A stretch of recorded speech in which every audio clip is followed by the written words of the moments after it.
natin to. Kunin na. Yo, chill.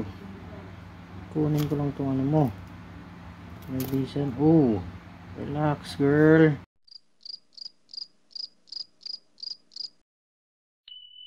Ito yung ating Telotacal Bagans. Ayan, nag-molt na naman siya. Last time, ito yung pinakain natin ng daga. Ayan, grabe.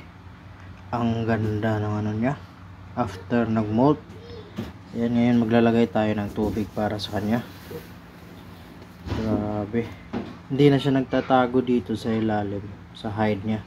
Dito lang siya sa ibabaw. Lagyan na natin ng tubig. Tapos kunin natin tong ano niya, pinagmoltan niya.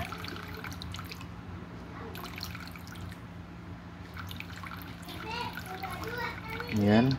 Ito ay isang female na Bagans. Kita nyo kung gaano na siya kalaki. Kunin natin to.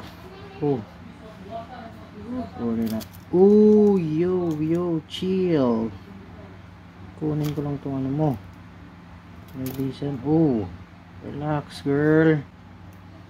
Yan, next ka nakakain. Yung isang hazy cockroach na male, sa'yo ko yun ibibigay. So siguro mga 2 days pa papakainin ko to. Yan siya, Telotacal Bagans na masungit.